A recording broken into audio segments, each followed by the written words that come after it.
Salut à toi cher humain et bienvenue sur Gaming News Planet. Aujourd'hui, 4 news. E3 2021, Square Enix y participera. Kazunori Yamoshi nous parle de l'après Gran Turismo 7. Gears 6 ne serait pas présenté à l'E3 2021. Et enfin, un gros record pour Mario Kart 8 aux États-Unis.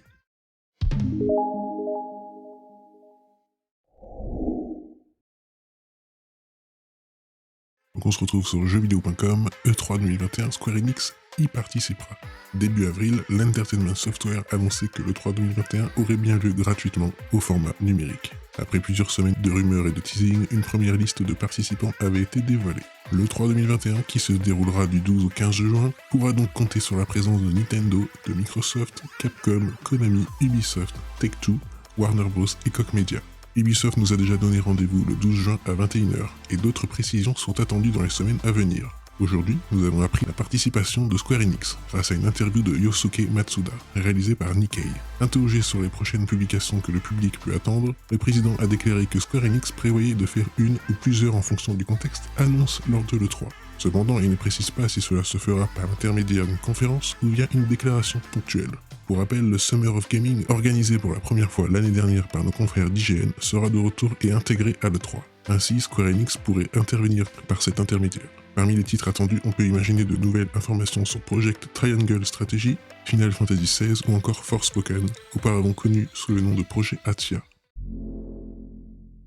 On se retrouve sur Jeux Actu. Gran Turismo 7, Kazunori Yamoshi pense déjà à l'après, le réalisme au cœur de ses préoccupations. Alors que Gran Turismo 7 n'est même pas encore sorti sur PS5, Kazunori Yamoshi a fait part de ses futurs projets dans le cadre d'une interview accordée à KPMG et relayée par nos confrères de WCCF Tech. D'après lui, créer une connexion solide entre le réel et le virtuel sera l'un des enjeux majeurs dans les années à venir sur le plan technologique. J'ai l'intention de continuer Gran Turismo et de faire en sorte qu'il s'inscrive dans la culture et l'industrie automobile, explique-t-il. Et en même temps, je désire faire quelque chose de différent. Je pense que l'une des missions des jeux vidéo, c'est de proposer des jumeaux numériques en connectant le réel et le digital.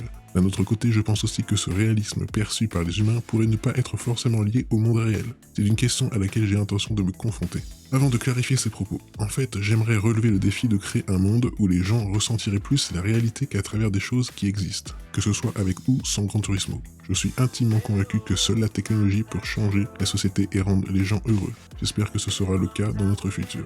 Yamoshi se rappelle de sa jeunesse où il passait énormément de temps dans la forêt à ramasser les insectes ou à jouer aux abords de la rivière. Créer une nature numérique avec toute sa complexité fait clairement partie des fantasmes qu'il aimerait être en mesure d'assouvir. S'il est réputé pour son amour pour l'automobile, Kazunori Yamoshi pourrait très bien décider, pourquoi pas, de nous surprendre en s'aventurant dans d'autres genres. En attendant, on rappelle que la sortie de GT7 sur PS5 est désormais prévue pour 2022. Toujours sur Jeux Actu, Gears 6, le jeu ne serait pas présenté à l'E3, Microsoft trop occupé par autre chose. En novembre dernier, on apprenait que The Coalition recrutait pour un nouveau jeu, laissant évidemment penser à un probable Gears 6. De quoi émoustiller toute une communauté qui, cependant, pourrait bien devoir prendre son mal en patience à en croire la récente déclaration de Jeff Grubb, le célèbre journaliste de Venture Beats, connu pour être un insider plutôt fiable, a avoué dans son podcast que Gears 6 ne serait probablement pas annoncé à l'E3 2021. La raison ?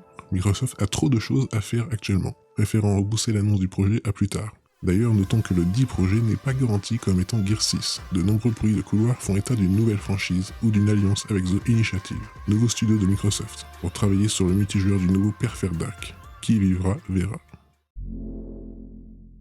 Et enfin, on se retrouve sur Jeux Vidéo Live. Mario Kart 8 est le jeu de course le plus vendu de l'histoire aux États-Unis. En cumulant ses ventes américaines sur Nintendo Switch et Wii U, le dernier Mario Kart écrase ses concurrents dans le secteur automobile. L'aspect familial l'a emporté sur le reste. Mario Kart 9 ? Pourquoi faire lorsqu'on peut refourguer Mario Kart 8 Deluxe qui se vend toujours autant ? En effet, Nintendo établit une performance qui ne passera certainement pas inaperçue. Mario Kart 8 est le jeu de course le plus vendu sur les territoires américains ever. Nous n'avons pas les chiffres exacts, mais c'est évidemment un cumul de Mario Kart 8 version Wii U et la version Deluxe sur Switch. En tout, 41,86 millions d'exemplaires ont été écoulés, dont 33,41 millions sur la console hybride de Big N. Ah, et aussi, Mario Kart 8 perd son titre et n'est plus l'épisode le plus vendu à ce jour. Et voilà, c'est la fin de cette vidéo, j'espère qu'elle vous aura plu. Si c'est le cas, n'oublie pas de mettre un like, de t'abonner, d'activer la petite cloche et de me suivre sur Twitter. Et moi je te dis à la prochaine, cher humain.